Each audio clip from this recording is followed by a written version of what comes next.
aja dulu. Siap. Ada hal-hal yang surprise nggak yang Dedek lihat ataupun Gamal lihat dari ya rencana apa yang dibayangkan dari awal ya? Kalau Gimana ada dari elemen surprise-nya? ya, kalau dari Pak Jokowi sendiri sebenarnya kalau saya pribadi itu nggak ada yang surprise ya. Mungkin publik sedikit surprise karena Pak Jokowi itu tidak terkesan ofensif gitu ya dibandingkan di Yang debat kedua. iya, perdebatan-perdebatan sebelumnya gitu. Nah, tapi kalau dari sisi Pak Prabowo ini saya agak surprise gitu. Surprise-nya di mana? Surprise-nya adalah kayak gini, karena Pak Prabowo itu kan selama ini sudah membuat sebuah branding baru. The New Prabowo yang tidak akan marah-marah, tidak akan terkesan galak, dan tidak akan terkesan otoriter gitu ya. Nah, cuman The New Prabowo yang dibrandingkan itu somehow tadi itu luluh lantak oleh sikap beliau yang melihat audiens di studio, mohon maaf di Shangri-La ya. Iya.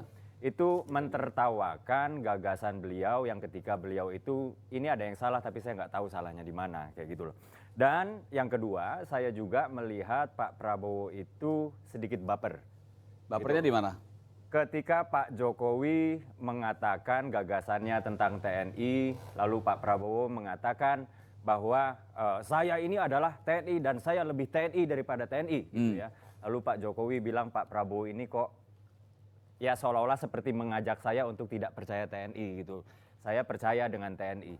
Mungkin di sini karena ada apa tuh namanya seperti kayak emotional attachment antara Pak Prabowo dengan TNI. Loh kok saya itu seolah-olah dipisahkan dari TNI, padahal saya itu TNI. Mungkin karena itu ya, sehingga saya menangkap kesan bahwa Pak Prabowo ini terkesan agak baper. Gitu, sehingga poin yang sama diulang-ulang terus, padahal sudah membahas internasional, masih bahas soal Hankam, udah membahas soal yang lain-lain, masih juga soal Hankam. Nah, inilah yang saya lihat Pak Prabowo kayaknya baper deh. Oke, tahan di situ ya. Siap. Sekarang ya saya berikan kesempatan pada Gamal. Gimana? Pertama, saya mengapresiasi Pak Prabowo, Pak Jokowi ya. Karena kita lihat politik kita selama 6 bulan terakhir itu jujur memanas ya di level grassroots di bawah. Saya ketemu masyarakat, mereka tensinya tinggi. Dan alhamdulillah hari ini saya bersyukur ya, pemimpin kita meneladankan sebuah kesantunan. Di mana ada teladan? Tepatnya di sesi mana? Pertama, setiap narasi yang disampaikan Pak Prabowo coba dilihat dan dirasakan. Pak Prabowo menyampaikan masalah tanpa menyudutkan siapa yang bertugas hari ini dan tidak menyudutkan siapa yang sudah purna tugas. Jadi beliau membangun kesadaran masalah kita, tapi tidak menyudutkan Pak Jokowi. Bahkan di setiap statement beliau menyatakan mungkin Pak Jokowi mendapatkan informasi yang salah. Jadi saya pikir itu kebijaksanaan seorang pemimpin dan itu yang kita rindukan. Pemimpin yang mampu melahirkan narasi-narasi yang mempersatukan bangsa, bukan pemimpin yang melahirkan narasi yang memecah bangsa satu itu. Lalu saya menanggapi Abang Dauki ya soal Prabowo keluar dari gaya aslinya yang bukan. katanya mau Pertama santun. saya mau tanggapi soal tadi ketika perbedaan informasi, artinya mungkin disebut Bang Uki baper ya. Tapi sebetulnya tadi itu terjadi perbedaan informasi antara Pak Jokowi dan Pak Prabowo. Lalu Pak Prabowo dengan bijaksana memberikan informasi, mungkin Pak Jokowi mendapatkan informasi yang salah. Ini momen yang tepat kita mengeksplorasi siapa yang menggunakan data-data yang berbasis faktual yang bisa dipertanggungjawabkan dengan sumber yang kredibel. Pertama kita bicara soal radar. Pak Prabowo menyampaikan ada Radar. ya, sistem radar di udara kita ada yang kosong ya. Lalu Pak Jokowi menyampaikan sudah 100%. Kalau kita lihat data yang ada 3 blank area di tempat kita. 1 antara Merauke dan Timika, kedua Pemangkat dan Tarakan, dan ketiga area Bengkulu. Itu adalah 3 area yang sistem radar kita masih kosong. Kita sekarang punya 20 sistem radar di 20 titik, sudah diupayakan oleh angkatan kita untuk melakukan 3 kali pengadaan ya dengan tingkat penambahan 12. Tapi dari sana saya lihat artinya informasi Pak Prabowo benar bahwa dan bersumber dari sumber yang valid dan bisa dipertanggungjawabkan.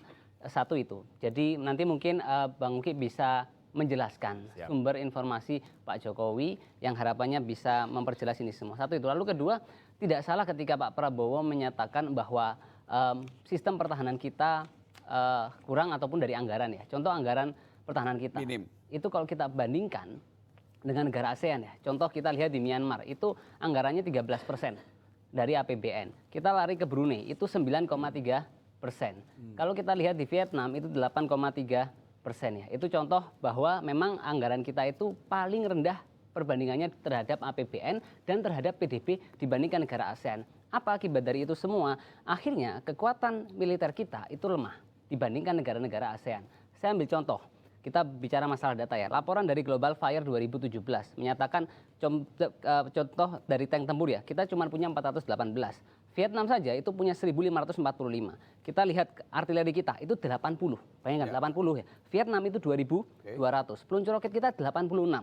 Vietnam 1.100. Kalau merujuk pada data itu bahkan kendaraan lapis baja kita, bayangkan Vietnam punya 3.150, kita hanya 1.089. Artinya Tahan dulu di situ. kita 1/5 dari Vietnam. Jadi narasi Pak Prabowo benar, bisa dipertanggungjawabkan dan beliau punya narasi untuk memperkuat sistem pertahanan kita. Saya akan Terima berikan kasih. kesempatan untuk Dede Prayudi untuk Siap. mengomentari itu. Ya. Namun sebelumnya nanti kalau sudah bisa oleh teman-teman sudah mulai bisa diangkat, ini adalah komentar-komentar dari netizen yang bisa kita lihat. Kalau sudah ada beberapa grafisnya tolong bisa ditampilkan. Tapi kalau belum, ya nanti saya akan pergi ke, oke, sudah ada ya? Nah, ini kita minta pandangan dari Anda berdua. Ini dari akun Blank V, debat Pilpres 2019. Hah? Pemerintahan Dilan, Prabowo nggak mau kalah. Dia pemerintahan milih ya, dia bikin ya. Oke, itu ada di layar di depan. Komen dari keduanya, silakan. Teman-teman, Dede. Iya, saya nggak tahu dengan pemerintahan milea yang dimaksud ya. Tapi Ini kan fun aja kan? iya, cuman pemerintahan Dilan itu sebenarnya itu adalah sebuah singkatan. Digital melayani. Iya, digital melayani gitu. Memang di dalam sebuah iklim pemerintahan yang modern, proses governance itu memang sudah harus beradaptasi dengan tuntutan zaman, yaitu apa? Menggunakan sistem yang digitalized gitu. Dan Pak Jokowi sebenarnya sudah memulai ini dari 2014 yang lalu, gitu. Yaitu dengan cara apa? Yang pertama itu adalah single online submission. Lalu ada e-procurement dan e-budgeting gitu. Dan hal ini membuat efektivitas pemerintahan itu meningkat.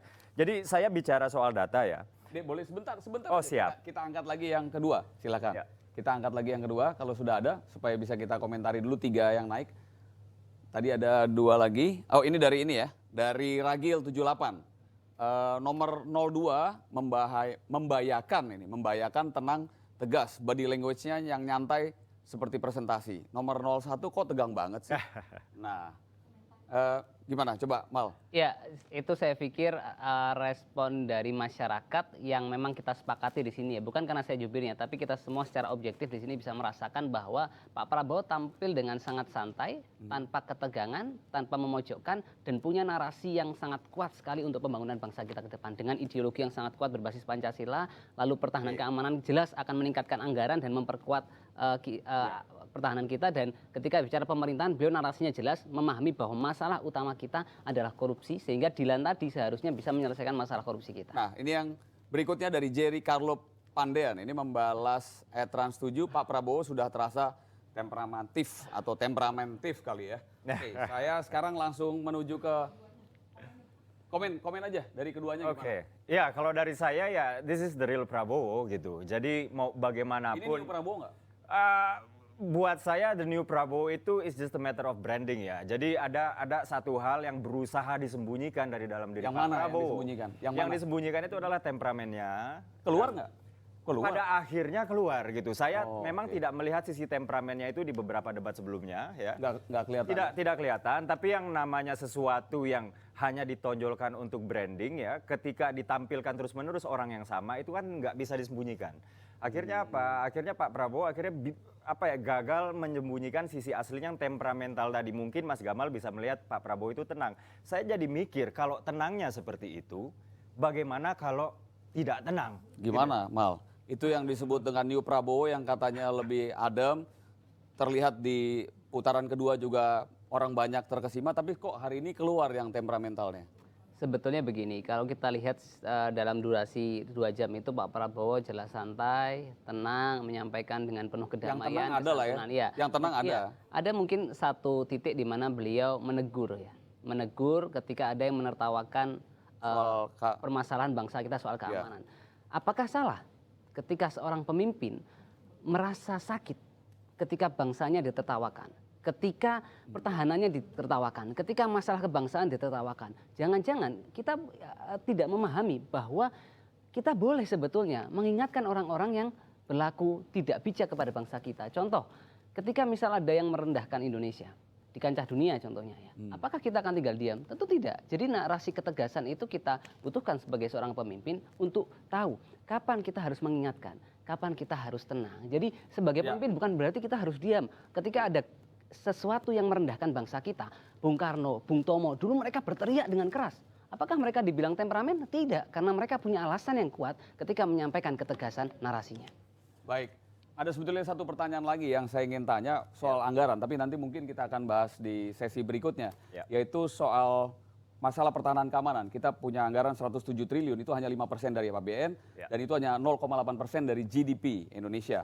Sementara tadi dibandingkan oleh Prabowo, Singapura bisa 30% dari APBN-nya dan itu merupakan 3% dari GDP-nya. Tapi nanti aja dijawab. Sekarang saya ajak Anda untuk istirahat dulu sebentar. Saya nanti akan kembali lagi untuk mengajak Anda untuk melihat bagaimana membaca makna gerak-gerik bahasa tubuh dan ekspresi bersama pengamat komunikasi dan perilaku Kirdi Putra. Jangan kemana-mana, tetaplah bersama-sama dengan kami di Trans 7 hanya di Debat Capres 2024.